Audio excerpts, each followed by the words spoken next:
You are listening to Keystone's Stock Talk Show, episode 182.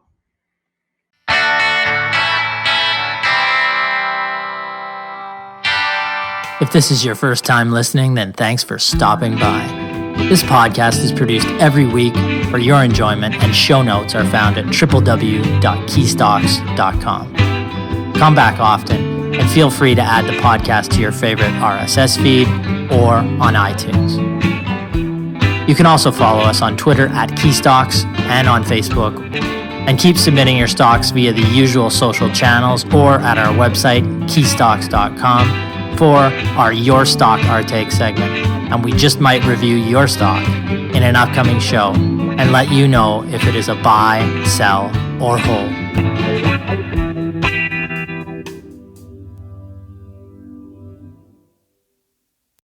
It's great to be back with you again this week and to announce the launch of our fall live webinars and a special first-time in-person VIP event that we will have at two of them in Vancouver and Calgary for clients, and new VIP clients are also welcome. VIP clients, that would be. In the news this week, we discussed new credit card surcharges you may be facing of up to 2.4% that'll start this week. In our Your Stock Our Take segment, I answer a listener question on Parex Resources Inc., symbol PXT on the TSX, a cash-rich Colombian light sweet crude provider and producer that pays 4.7% dividend. Once again, this week, Brennan takes a look back at another speculative one-time market darling that has seen its share price crater. The company, Cielo, whatever the hell it's called, Waste Solutions Corp., symbol CMC on the TSX Venture, was a stock we recommended to listeners to stay far away from, as it never passed our initial criteria for investment. Cielo is down 90+%. Brennan will let you know why, and why he said to stay clear of this, and what we think about this spec operation at present. Aaron hits the mailbag to answer a listener question on how to treat Goodwill when analyzing any stock. Finally, Brett also answers a listener question on Corus Entertainment, symbol CJR.B on the TSX, a Canadian broadcasting company. The company currently operates 33 specialty television channels, 15 conventional television stations, and 39 radio stations across the country. We'll let you know if it offers value right now. I'm going to welcome my co-hosts, Aaron and the Killer Bees, Brett and Brennan. How are you guys doing? Doing well. Great. Salutations. Great. I like to refer to them as B squared. Yeah, that's better. That's better. I like that too. I'd say square. Squared is the operative word there for sure. So let's get into it. We have Ryan got a surprise. We do have on something his different bill. planned. Yeah. Sorry, go ahead. What do we have different? Do you want to talk about my credit card bill, or do you want to talk about our seminars, because you really want to talk about those? Let's talk about that. We just wanted to quickly say that we have fall webinars coming up, our traditional series of 3-hour webinars, which anyone can attend. But we're also offering special in-person 5 to 6 hour events, which offers lunch, which is good enough to come, in my opinion, and refreshments for VIP clients, new and old, in Vancouver and Calgary. We'll offer more details on that in a moment. Now, the traditional fall webinars, now that we've been doing since the start of the pandemic, these ones are entitled, for this fall, Build a Stock Portfolio During a Bear Market, which we're in, but showing you how you can build it now and profit from the boom. November 2nd, 7 p.m. Pacific, November 8th, 7 p.m. Eastern. Who should attend these? So individuals and families who want simple information on how to build a 15 to 25 stock portfolio, how to face a bear market, what types of stocks to buy, which to avoid, simple information on the pros and cons of GICs, bonds, and other fixed income versus dividend growth stocks in this environment of rising interest rates, how to build, or we're also giving you a simple starter portfolio around 7 stocks, including top dividend growth stocks, top recession-resistant stocks, bargains appearing in the U.S. technology market, top gold-related energy, and more. All in this seminar, just how to position your portfolio for 2023. We've seen a historic drop in North American markets, the worst in 52 years, in 2023. What we don't want you to do is stick your head in the sand, which many people do. This is a folly in current markets. When you see a downturn, what you should be doing is paying more attention to your portfolio in this time, because this is where you really make your money over the long term, by positioning your portfolio in good companies that come on sale. And there are good businesses out there right now that are cheaper than they've been at any point in the last 20 years. And these are the type of businesses you should put in your portfolio. Buy when the markets come on sale. Do not stick your head in the sand. And we're going to introduce some good companies in this seminar. So that's why we let you know that you can come and attend these events. Aaron, are you excited? Are you guys excited to be at these events? Because every time we do a new round of the DIYs, we put together new content. We always try and make it better. We always try and focus on what are the basic principles that people need, that they can take from that seminar, that they can deploy right away to make the best investment decisions, to build their portfolio, to repair their portfolio. And then, of course, as you said, Ryan, there's going to be that 7-stock starter portfolio. So these are real recommendations that people can use to get their portfolio off to a good start. And, we talked to a lot of people that might know Keystone from watching us do a presentation at a conference, or maybe from on the radio show, or from watching the podcast. And, they're moving the direction of thinking that, maybe Keystone can help me manage my own portfolio, or construct and maintain my own portfolio, but they're just not quite ready to become a client yet. They want to get a little bit more information, and a great way to get that information is to attend our DIY seminar, because it's about, as Ryan said, it's about 3 hours packed with some of the most important things that Keystone, that Ryan and myself have learned over the past 20, 25 years of researching and recommending companies in the stock market and helping people build portfolios. So we really try and condense it in there, plus those individual stocks. So I like to say it's the best investment you'll make with your time. Yeah, and if you've just come across Keystone maybe over the course of this year, that's a great event to attend. You can, log on online. It's an interactive Q&A session at the end. If you have any questions about North American stocks, we'll answer questions there. We'll have that simple starter portfolio, go over what's going on in the markets, how to address that in your portfolio, and how to build that simple 15 to 25 stock portfolio.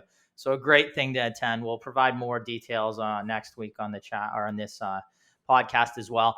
But if you've known us for years, or if you're a current client and not a VIP client, don't have that VIP membership, we encourage you to, all existing VIP members, come to they're Saturday, Sunday, the 5th and 6th of November, starting 11 a.m. local time in those markets, 5 to 6 hours. We're going to have a lunch there, which again is good enough to attend just in person. So if you're an existing client, you're going to get an email off sent to you to be able to attend if you're in the Vancouver or Calgary market or near those markets.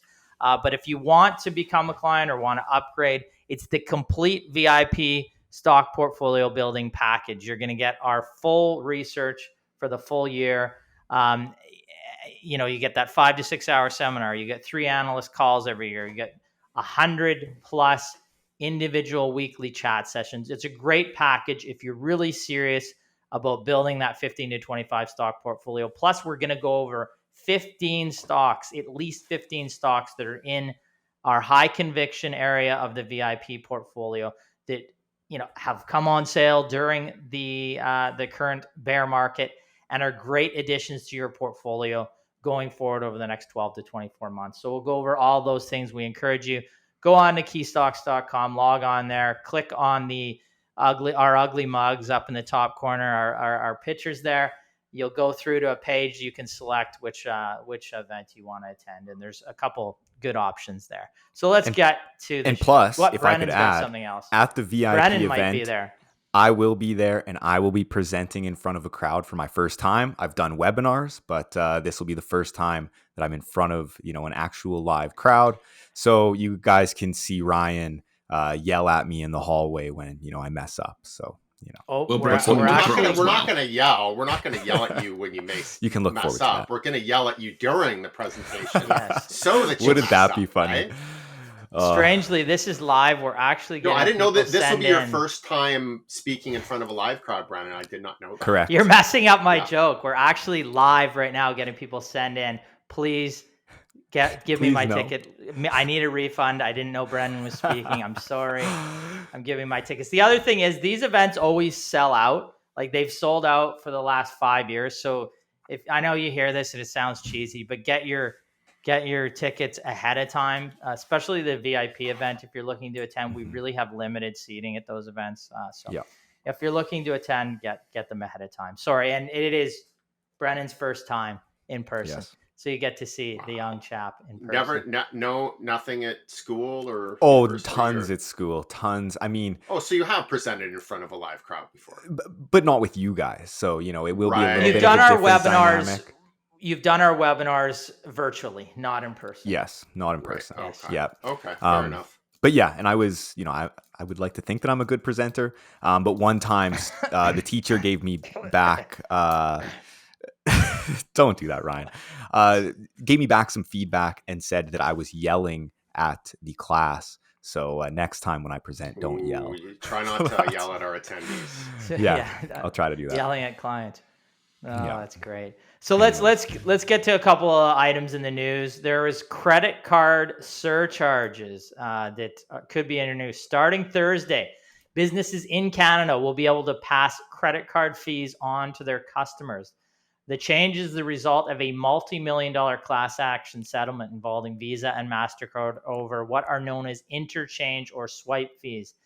The money credit card companies, banks, and processors collect from merchants with their every transaction. Those fees can range from around 1% to as much as 3% for cards with perks like cashback or loyalty points. Now, these significant fees may see, and you know, my question to just the guys here today and anybody out there is, will this alter your payments? Because I know we got our bit, Keystone itself got a email sent off from TELUS saying that they will be charging, an additional fee. It's around that range, 2%, 1% to 2%, that they'll be charging for the credit card that we pay for our mobility or internet services that we use in the office. And, we immediately altered our behavior. We went and said, no, we're not going to pay that way. We'll just pay via direct debit or default pulling from the account. So, because why would we pay an additional 2+% fee when we could just pay it that way? Honestly, the only reason we used it that way was to take advantage of the points. So I do wonder how many people are now going to alter their behavior and not use credit in these situations if they see a 2% plus fee surcharge that's being passed along. I know if I see a merchant doing it, I'm not going to use my credit card. I'm going to use my debit card. I don't know about you guys. For sure. Yeah. I mean, my big one would be Sobeys. So hopefully Sobeys doesn't, tack that on. Groceries. There's a list, actually. We should tweet it out because my wife found it's a list of companies that gets updated, companies that are going to be charging the surcharge. But yeah, I mean, a lot of people, it's the same for my family. We try and use the credit card for everything, pay it off at the end of the month, but then get the points. But then that if there's going to be a 2% surcharge, then that the points are meaningless. Nullifies any benefit from the points. Yeah. So certainly that's going to change the way that we operate. Just a matter of how widespread is it going to be? I would imagine that at first you're going to have some early innovators, companies, brave companies that are going to step up and be like, I say brave. I'm speaking tongue in cheek if people don't know. But they're going to step up and they're going to charge these fees. Others won't because they don't want to disincentivize their customers to spend money. But then as this becomes more normalized, more and more companies are just going to slowly, silently start adopting this. And I think that I think you can't silently do it. You have to give notification. You have to give notification. Sure, yeah. But like, how many people read? Like, what kind of notification do they have to tell you every time you use a credit card at? I think it's just once they have to let you know, and a sign up maybe that says it, right? But still, like, the more, like, if companies like large companies like TELUS are doing it, the more and more are going to start to pass that on. To me, it could alter behavior significantly. Some will need to use that credit card, but if you don't need to, it's going to alter behavior, at least for me, quite fast. And will it alter your banking services? Because sometimes you use credit card on larger purchases. You can't do a debit of like say $5,000 or $4,000. Maybe we will now demand from our banks, no, I want to be able to do a $10,000 debit payment through my debit card. I mean, if the money is there, there should be no reason you shouldn't be able to do that. And will that be a different requirement for banks? Because, it's access to a larger amount of your money very quickly like that. So, it's interesting to see how that will. I think you made their fraud departments just shiver. I'm sure. You're going to terrify them. Yeah, I'm sure it would, which would mean that's what I'm, going through. I'm thinking that in my head that it can, there's going to be different demands on the debit system than Visa kind of took those on. But if people are then having to pay a 2% fee, if you're doing a $5,000 purchase and you have to pay 2% on top of that, you're just gonna forget it. I'm not, so if you can just do it, or people are going to start writing checks again. That's not going to happen, you would think. But like if there's no fee on it, I mean, I'm going to do it I'm going to try to get around that 2% fee at any point that I can. Sure. All right. We also had the reversal on the UK corporate tax. Brett, do you want to go through this a little bit, just to give us the lay of the land on what happened there? Initially, when it was a party change, it wasn't an actual election in the UK. Once UK leader Truss is now in charge, initially they were planning to drop the corporate tax rate, which they had previously frozen, to I think it was 19%. I'm not sure. I'll put the numbers up on screen. And now they have completely reversed from just freezing the tax rate, which was before the party switch, to now raising the tax rate. So before, when they were dropping the tax rate, they scared the markets. The British pound plunged right after the announcement. I think it was a few cents on the dollar. We did this a few weeks ago. We talked it through. Yeah. I'll put a link to that as well. But yeah, no, it's complete reversal. So in other words, Ryan's going to move there because he loves high taxes. I'm on my way back to the UK. Aaron's on his way back too as well. Are you not? We were just there. Yeah. Well, I mean, I love the UK. No, we're done. I love it, but I wouldn't want a business there. Listen, it's interesting because I remember when we had heard news about the pound plunging, I made the statement on the podcast, I wish I was there now spending money. But after the podcast, I took a look and compared the exchange rate at the time. So this was 2 weeks ago when the tax bill was initially announced in the UK. The pound declined. Tons of news stories about how it's an all-time low. But then I compared the exchange rate to where it was relative to the Canadian dollar a month before when I was in the UK, and it was pretty much unchanged. So if you look at how the pound has trended, you can see that they pretty much hit or come close to an all-time low, multiple times over the past, say, 6 months. It's not been a good ride for the pound, just generally since Brexit, and then recently as well. But it's not like that decline after the tax bill was decided was as quite as substantial, I think, personally, relative to where the pound had already been trending. It wasn't quite as substantial, I think, is what the media was trying to say.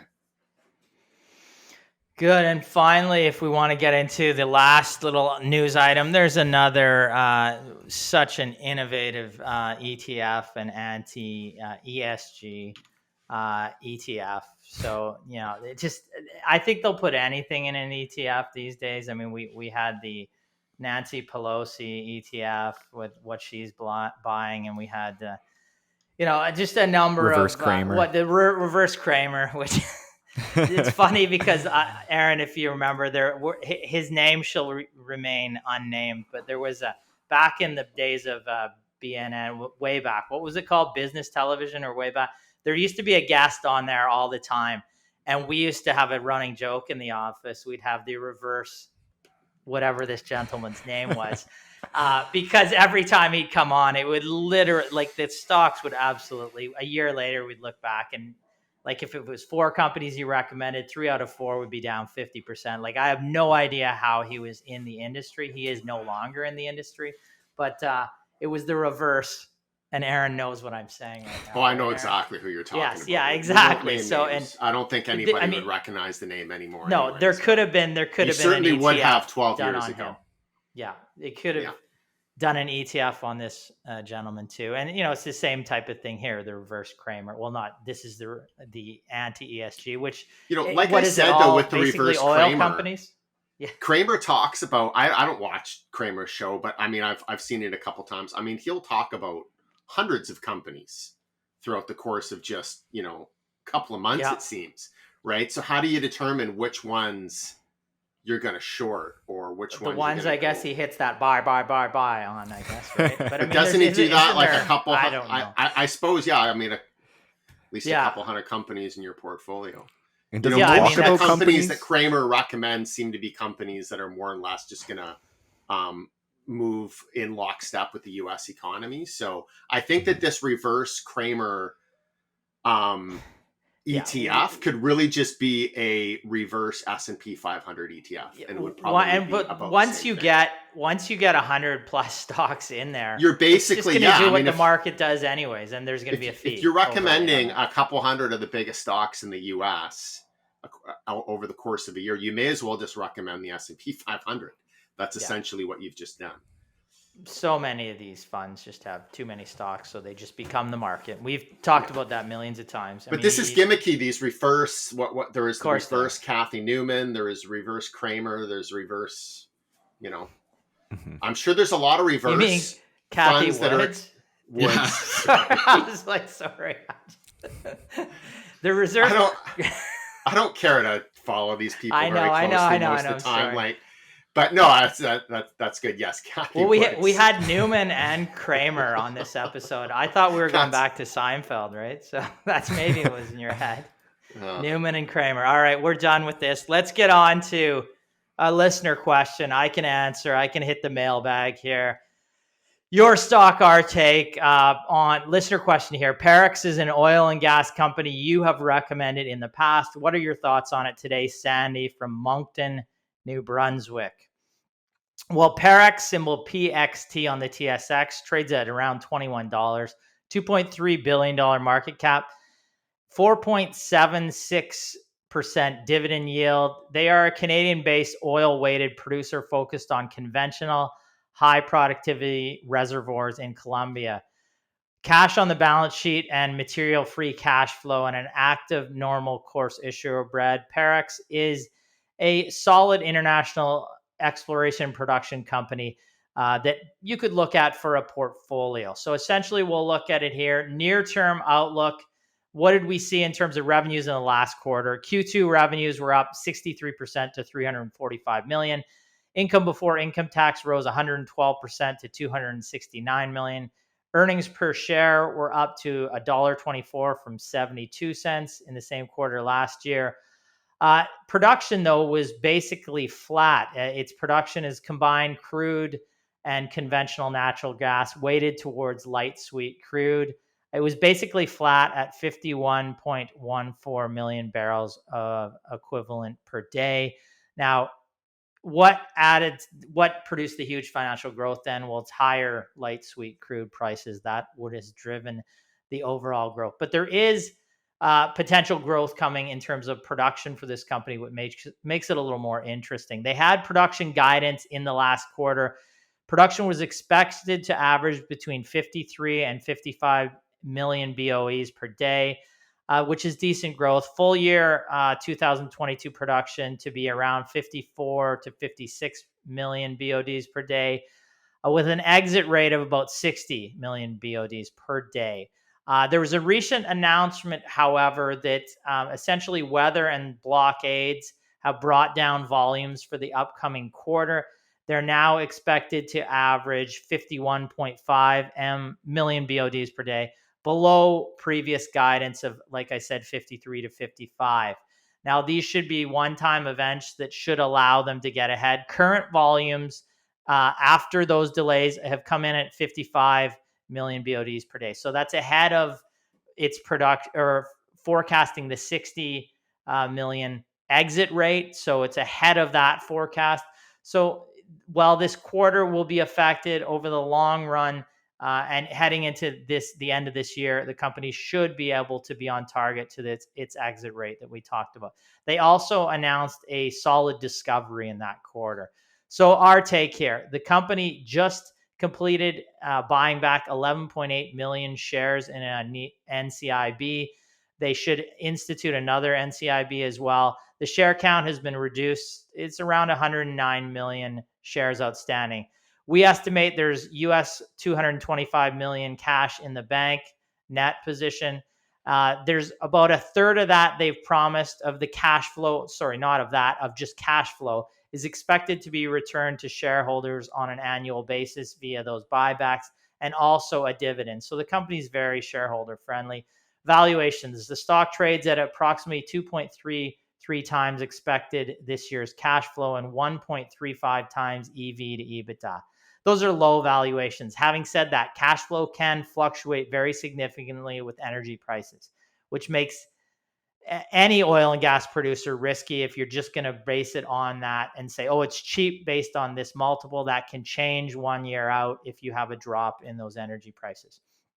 Parex itself has a cash-rich balance sheet, which bests most of its peers. The dividend is attractive. Again, one should never buy a commodity-based business solely for the dividend, but the stock would rank relatively highly if growth can accelerate in a volatile conventional energy sector against its peers. It will remain volatile, however, but in our universe, this is a company that's bested many with its cash-rich balance sheet and good shareholder-friendly policies. So we continue to monitor Parex.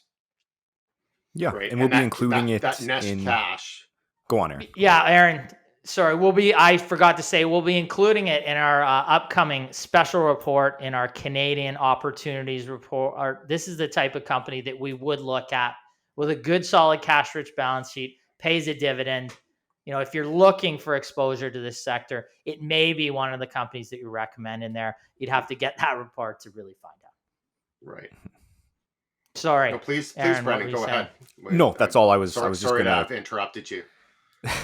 I was just gonna reiterate exactly what Ryan Sorry, said. But Brendan. Good. No, you know, I was just going to mention just that net cash position on the balance sheet. I mean, that's one of the key things. Yeah. It's very rare that you're going to see that a net cash position, but it's a capital intensive business, people, right? Like, yeah, you don't see it. We will get people bring a lot of Canadian oil and gas producers to us and say, you know, what do we think? What do we think about this company? They've been asking us about oil and gas companies over the years. One of the first things we'll say is that, you know, there's that commodity price sensitivity. So no matter what happens to with the underlying business, the increase in production, no matter what they do, they're ultimately going to be subject and beholden to the changes in the commodity price of oil and gas, whatever their commodity is. So that's where like the main risk is. But one of the first things I will look at just on a company specific basis is the balance sheet. And what we've noticed in the Canadian market in Western Canada is a lot of mid-size oil and gas producers have very levered balance sheets, lots of debt. And that's something that I do not like to see in a cyclical commodity price sensitive business, because you never know when the commodity price is going to turn against you. And if you have a lot of debt, you could be in a position where you have trouble servicing that debt. Debt could come due. You may not be able to pay the principal back. You may not be able to get more debt at a reasonable rate, depending on market conditions. So having that net cash position, well, it gives you capital to invest into the business, but it also helps protect the business in the event of a downturn.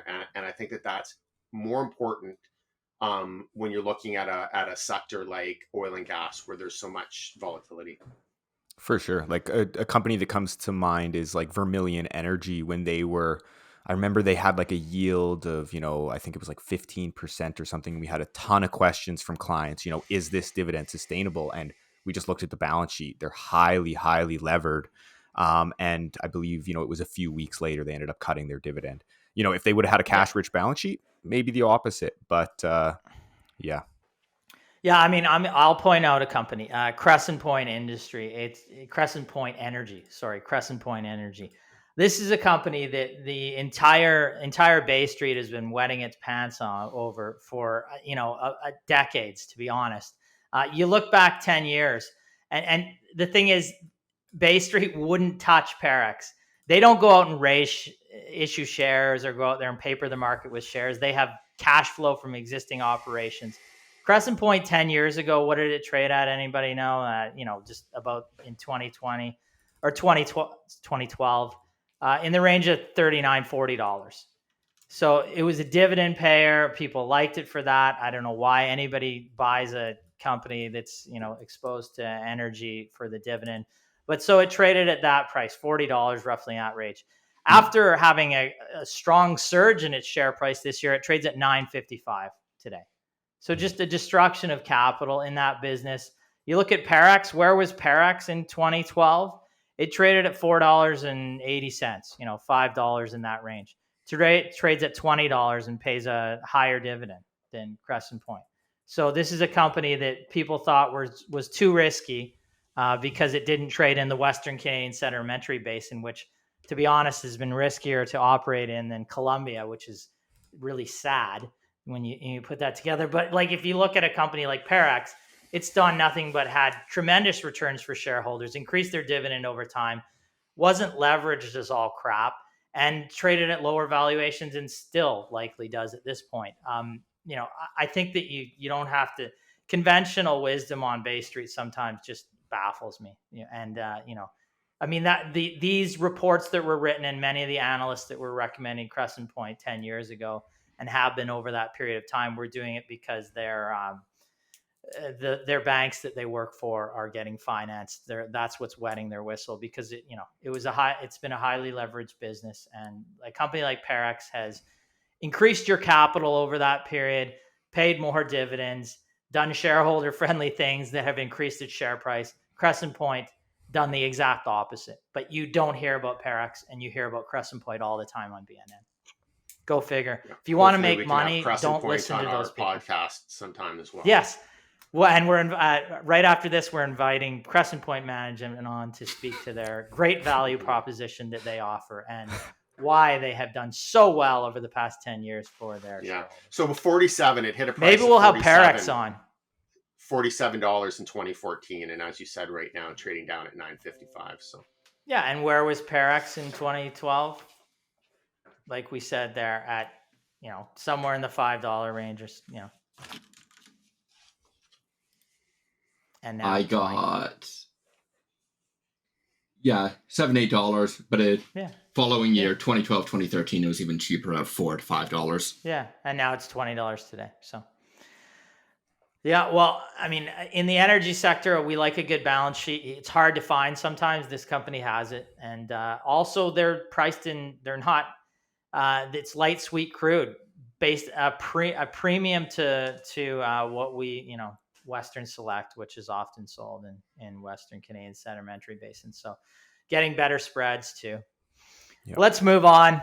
That's my rant on that company. Let's move on to who do we have second? Is Brennan in there? Oh, we're going to another rant probably. Cielo or Cielo or whatever we call this company. Cielo. Yeah. No, it's Cielo. I think it's Cielo. I don't know. I got some backlash online because I was saying the name wrong, but could be just. Well, for the record, if we don't think that a company has the financial performance where we would even consider investing in it, we're not going to take the time to learn how to pronounce its name properly. So this is true. Purposely, all the e-warriors online can just understand that right now. This is true. But yeah, so I will get into it. So it is on Cielo Waste Solutions, CMC, on the TSX Venture. They were on the Canadian Securities Exchange before, but they have now listed to the TSXV. They're currently trading with a price of 6 cents. I actually believe that it's 5 cents right now at the time of recording this. And the company operates as a waste-to-fuel environmental technology company in Canada. It converts and transforms waste feedstock, including organic material and wood derivative waste, into fuel, such as diesel, naphtha, and kerosene. And right now, up on the screen, I do have a chart, and you can see here that I pointed out I actually covered Cielo on the podcast in May of 2021 when it was trading at about 88 cents after there was a ton of buzz going on about the company and its blue sky potential. Where I even had a young amateur investor tell me that it was going to $10. He couldn't tell me why, just the technology he was saying, essentially. So I thought that I would dig into the story. So moving on the podcast, when I covered it last, I said that we wouldn't touch the stock with a 10-foot pole because it was behind management's timelines on when it would generate revenue at its facilities. The company had never posted consistent revenue or a dime of profit. It had a net debt balance. The CEO was selling shares in the $1.30 to 90-cent range. And even on a hypothetical best case scenario where I hypothesized the company could generate 17.5 million liters of diesel per year, which I think the best they've ever done in a quarter is 80,000. So this is very lofty, targets that I was giving them. The stock was still trading at 12 times forward sales off of my lofty estimate. So to us, the business model wasn't proven yet, which we saw as a huge risk and basically, told people we wouldn't touch it. It's shit. So moving on to my next slide. As per usual, kind of like I was saying, we did have some feedback on YouTube, probably Ryan and Aaron's burner accounts, because, they love this stock. Just kidding. But a few people were telling me that I was missing the boat. The company's technology is a world changer, and that they couldn't trust my conclusions because I couldn't say the business's name right.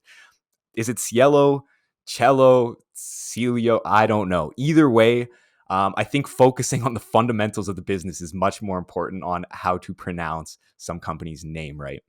Evidently, the company ran into issues with getting diesel generated, causing it to only operate on a very small scale basis.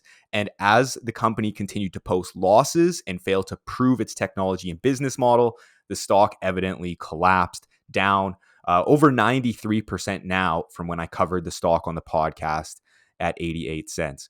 So much for $10. Ultimately, it's just another cautionary tale of big promises on revolutionary technology, along with lofty business targets, and ultimately under-delivering by management. In my opinion, the company will be lucky if it doesn't slowly creep closer and closer to bankruptcy in the coming year, like that of Zebek. They've got, back on my last slide, they've got net debt of 12.1 million, and they have 829 million basic shares outstanding, which that's a lot for a stock that's trading at 5 cents. Yeah, there'll be a consolidation on that soon. Yeah. If they stay around, that's a bold prediction there. That'll definitely be happening, right? Yeah. Consolidation Yeah. of shares. I'm glad that you existing posted a couple of the shareholders get comments. screwed. Yeah. I mean, there was one good one. I'd be curious to hear if any of those viewers have comments now. Yeah, we hopefully encourage somebody will.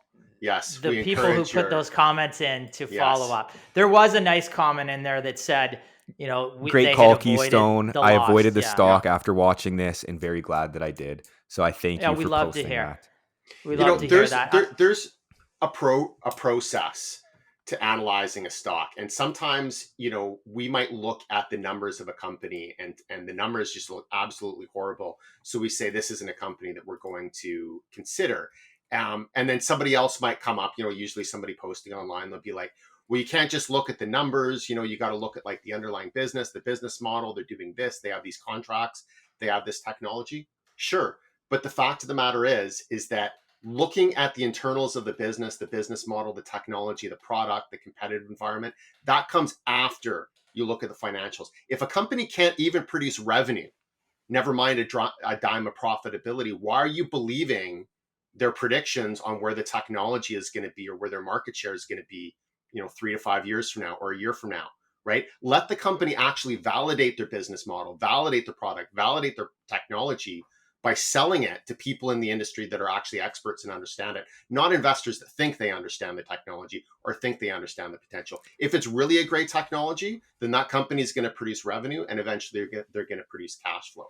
But if they're not even able to do anything financially, then there's no point in looking at the underlying business because nothing's been validated. And that's the process of looking at a company, right? It's not just about looking at, the financials over the past year. No, that's a starting point to know if you're actually dealing with a real business that's producing revenue and profit. Once you're at that point, then you look at the particulars of the business, the industry, the market. You dig deep to determine how sustainable is that profitability, how sustainable is that growth. What is the strategy to grow, and is it achievable, and what is the probability of that success? But that's something that I think a lot of people just miss. They get caught up in the story, right? Totally. Like they fall in love with the technology or the presentation or the story. That's easy to do. It's understandable. It's easy to do because as an investor, you want to find good ideas. But nothing's been validated until they actually sell, right? And until they actually make sales. Investors think that if they invest in these concept stocks, they can get those type of blue sky type returns. You have to get in early to do that. And I think that's something that's out there in the investing world that people hear. I got in early. That's how I made the money on this company. It's not actually true. Like some of the best gains. Boyd Auto Body had been around for years and years and years before we invested at $2.30, and it's at $1.80 now. XPEL we watched for 4 years. It's a real company producing real earnings, real cash flow, and it went from $1.40 to it trades at $60+ today. These are the type of blue sky returns you can get from real businesses. You can buy them at low prices, and you can capitalize on them as they grow over time. The same with Water Furnace. As a company, we bought it at $1.15. It's $30+ it was sold at. Photon Control, 42 cents, bought for $3.50 in that range. Like these are real businesses that have been around for often decades before we invested in them. But you don't have to take that absolute blue or absolute speculative gamble, essentially a gamble on a company. Like Cielo was nothing more than rolling dice on a business. Really, you might as well. We always say you could go to Vegas, put your money down on red. You'll have more fun. It's a better thing to do. That's not investing.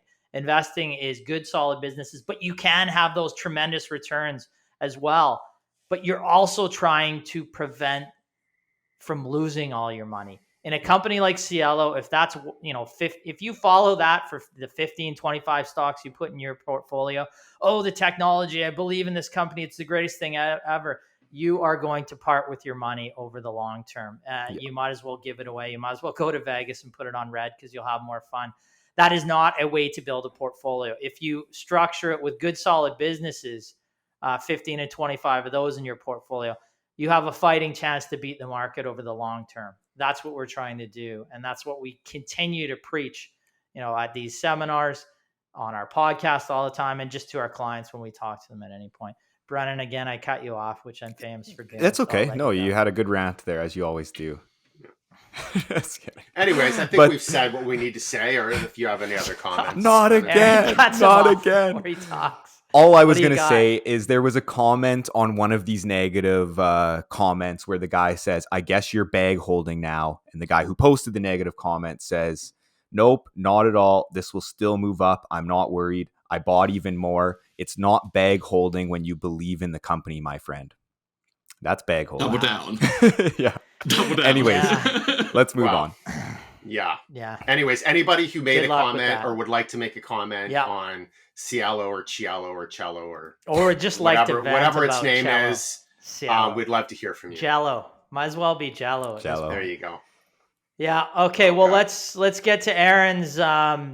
Aaron's. He hit the mailbag listener question on how to treat Goodwill when analyzing a stock. Goodwill. Did I say Goodwill? Goodwill.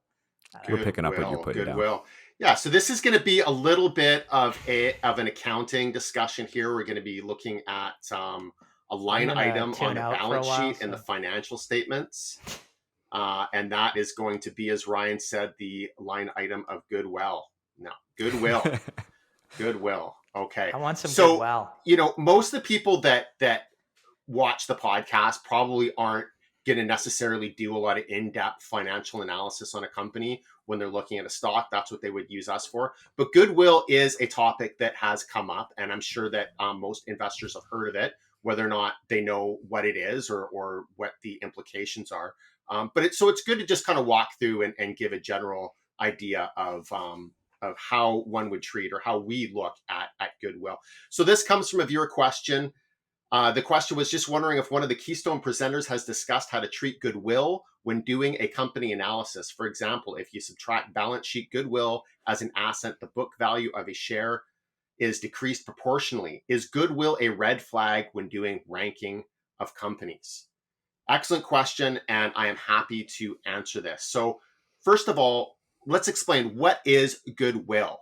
Well, Goodwill is an accounting item on a company's balance sheet. So this accounting item arises when a company makes an acquisition.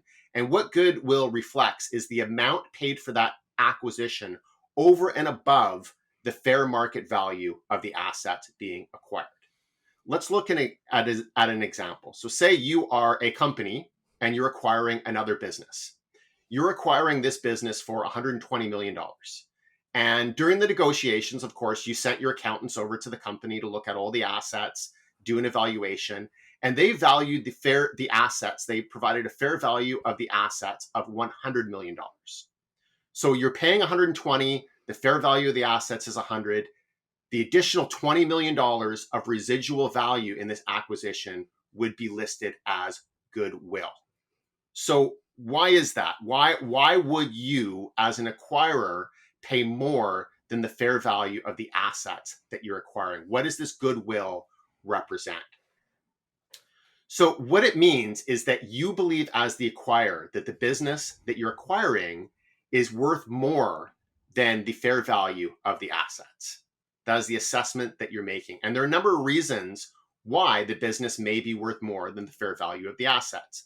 So it could be a very strong company with strong branding, or very strong customer and supplier relationships, or maybe because of the network of talent that the company has, or the operating processes that it's developed over the years, or other forms of intellectual property or competitive advantage. But the bottom line is that there's something in that business that you believe is worth paying for that is not necessarily reflected in the fair value of the listed assets.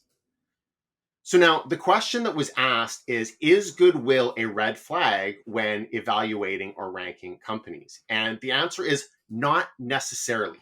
So there are a lot of factors to include here, and it really depends on the individual company, the individual track record, the industry that the company operates in. How much Goodwill are we talking about? Are we talking about a little bit of Goodwill or a lot of Goodwill? And then just the overall balance sheet, what the balance sheet looks like in terms of debt, other assets, and then financial performance. So these are all things that need to be factored in when looking at Goodwill. Now, there are risks in having too much Goodwill on a company's balance sheet as an investor investing in that company. So Goodwill can certainly be a sign that the company that you're investing in has overpaid for acquisitions. Not necessarily, but it could be the case. Another thing to consider is that Goodwill the company has to review it annually. And if they believe that the Goodwill has depreciated in value or is less than what they originally thought, then there will be a non-cash write-down or a non-cash expense to reflect this. And another thing to consider is that Goodwill is not a real asset with a tangible value. So it's not something that can be resold or would necessarily have value in an acquisition. It's simply an assessment that the company makes. So our take on Goodwill, and is Goodwill a red flag when we're looking at a company, and how much does it actually factor into the investment decision for us? Well, the truth is that one thing that's important for a stock investor to understand when they're thinking about the balance sheet is that the asset values on the balance sheet don't actually reflect what one would consider to be the true market value of those assets. That's not the way that it works. Generally, when you're looking at an asset recorded on a balance sheet, that's essentially the cost that was paid for that asset minus any depreciation over the years. And depreciation is in and itself just an accounting estimate as well, and may not actually really represent the real depreciating value of that asset.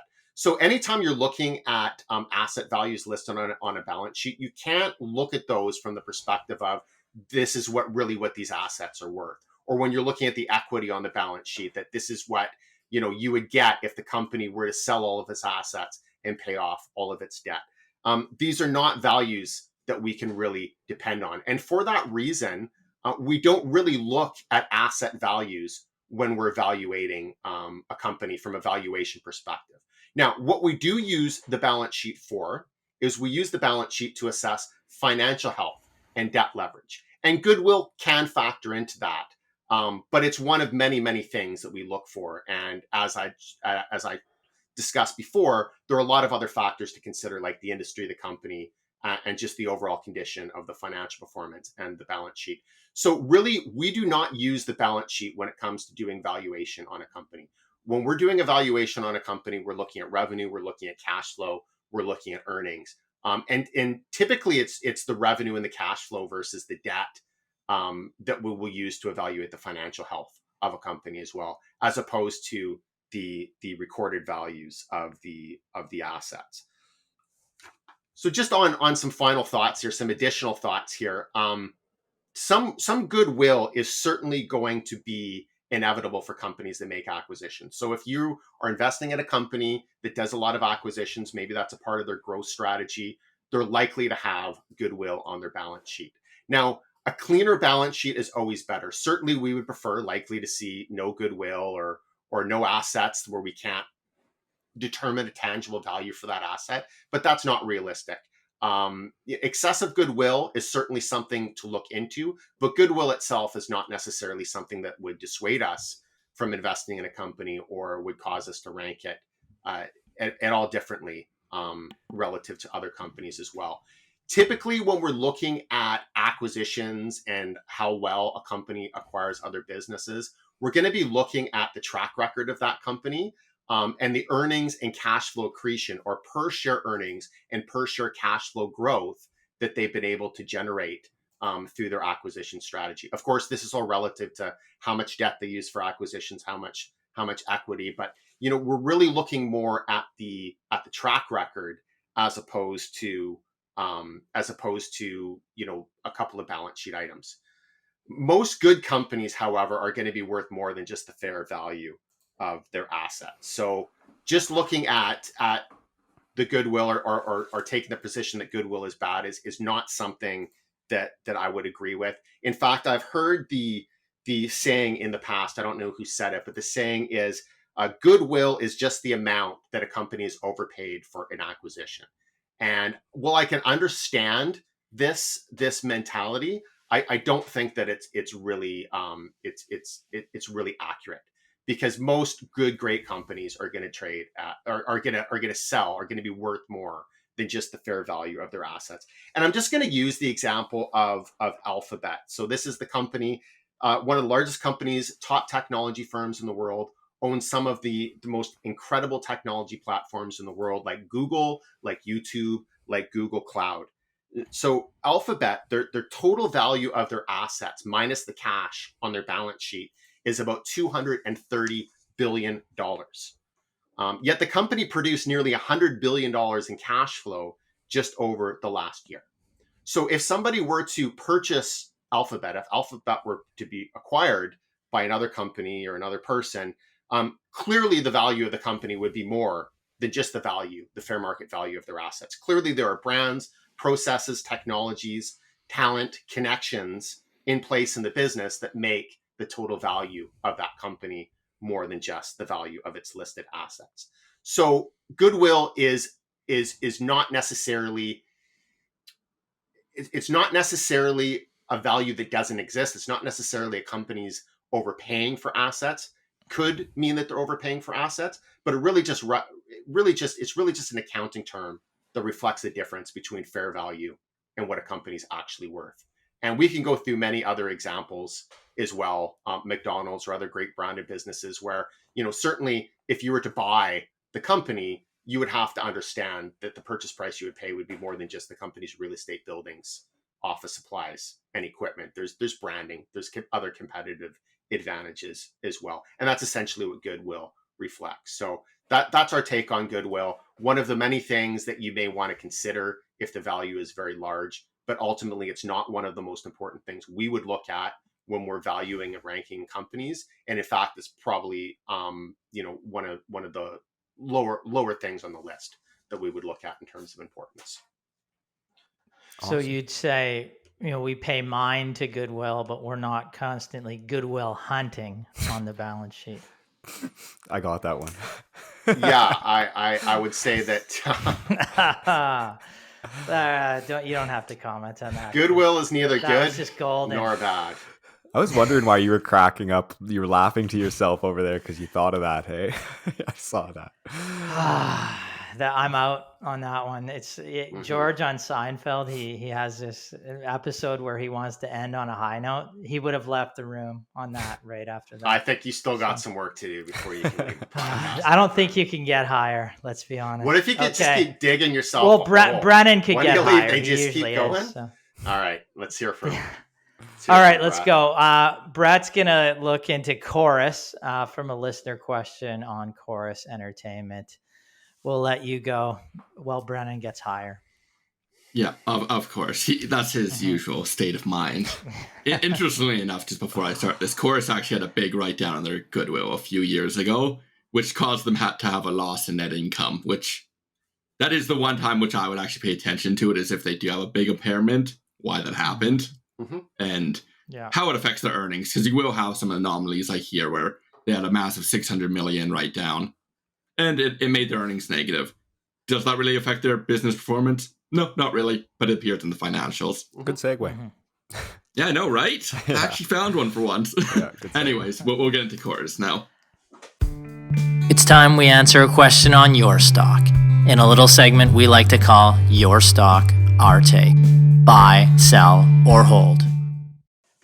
So Corus Entertainment, symbol CJR.B, which is their main share. It's their non-voting share, which is the ones you'll actually be able to purchase on the TSX exchange, is trading at $2.28 a share, and it is a Canadian broadcasting company. The company currently operates 33 specialty television channels, 15 conventional television stations, and 39 radio stations across the country, as well as producing television content that is broadcasted around the world. The company is profitable, having a profit of $29.6 million or 14 cents per share in Q3 2022. Revenue is dominated by the television segment, which brought in 93% of the $433 million in the last quarter. Television brought in $128 million in segment profit, while radio only brought in $6 million, showing the clear dependency in television on their television segment. The company does pay a dividend of 6 cents per share in the last quarter, bringing the trailing 12-month dividend yield to 10.4%. Seems great, right? Profitable, has nice dividend yield. The problem is the company is stagnant for growth. Making the lack of growth more concerning is the significant debt position of $1.27 billion in debt.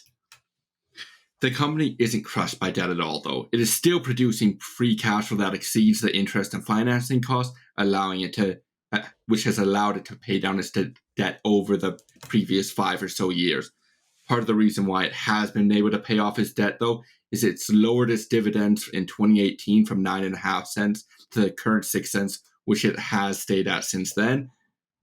Which seeing dividends drop is always a bit of a concern, and why they are doing it in this case, it was to start to pay off their debt. Of course, lowering dividends is better than ultimately going bankrupt. As the company is struggling to find any growth, the valuations reflect that. The trailing price to earnings ratio is only 3.3 times, and trailing price to free cash flow is only 2 times. Looking forward even, current analyst expectations are similar or lower for the fiscal year 2023 compared to the expectations for the fiscal year 2022. The price implies the broader market does not see a turnaround in growth anytime soon.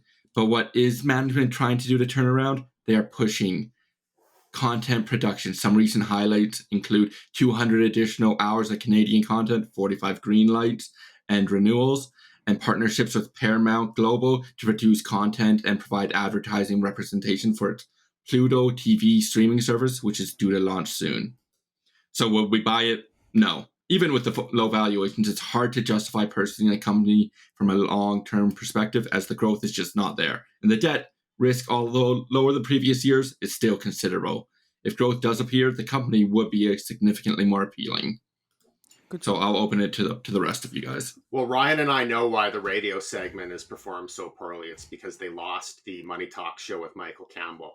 Exactly. CJR.B. So they missed the boat on that. That's why they're absolutely ridiculous. So stagnant. It's hard to recommend the company after that. Well, we would not. Great, right? But we would. But to be fair, we wouldn't have recommended it before either. Mm-hmm. I mean, I've looked at it as a dividend payer multiple times, and you mentioned the debt. The debt is crazy. It's quite high. It does produce a lot of free cash flow. It does look very cheap, but just the business, that traditional cable radio, it's difficult to say what kind of a future that has. I mean, it's been a declining industry. I know for myself, I don't watch cable TV anymore. I mean, we have Netflix, we have Disney Plus. Anytime I turn on the cable TV and start going through the channels, I'm quickly reminded why I don't watch cable TV anymore. That's why you, according to this, you align well with teens, right? Aaron, I do, yes, teens. For a number of reasons. Exactly. So many. So yeah, I popped this up on the screen here. I'll send you this, Brett, so you can pop it up in the actual podcast. But yeah, it just shows, looking for future growth in this business. It's pretty hard to compete with Netflix and YouTube when that's what teens are flocking to. And as you can see, and me, and Aaron Dunn, and teens, tweens, and Aaron Dunn. I love it. But yeah, you can see, 2019, 2020, 2021, 2022, we just keep seeing that, the cable TV drop and is coming out of favor with, the young audience. And, I tell my parents, or go on. Take it away. No, keep going. You tell your parents. This will be really interesting. I was just going to say, my parents, I was at Thanksgiving with them and I told them, guys, cable TV is unfortunately dying. YouTube is, taking over. That's where the younger generation is going for, content. And, my mom thinks it's the worst thing in the world, and Aaron Dunn. But yeah, that's all I was going to say. It's just that. Is that where you told them about your date over the weekend too? No. Had to sneak that one in. Yeah, I was wondering. I tried not to. But on Corus, it is a good point. Like the revenues just from 2017 to today haven't grown. I mean, the valuations, the dividends, some things, debt aside, but you can't put debt aside. That's the problem. But, it might look somewhat, you might entertain it and start to go down the rabbit hole and look at the company more. But, there just hasn't been any growth since 2017. And we'd want to see growth as part of our GARP growth and then a reasonable price. And, if you don't have the growth there, it doesn't fit within our criteria. Okay, I think that's it for this week. Is that correct? We're good. Keep your questions coming in to our Your Stock, Our Take segments. If you want us to compare two stocks or debate an individual stock, keep those questions coming in or keep those stock suggestions coming in and we'll review them every week. Smash the subscribe button if you're on YouTube. Rate and review us on iTunes. And as always, we'll continue to produce this content. I'd like to just wish everybody out there profitable investing and come out to our seminars. Thanks, everyone. Thanks, everyone. Thank you.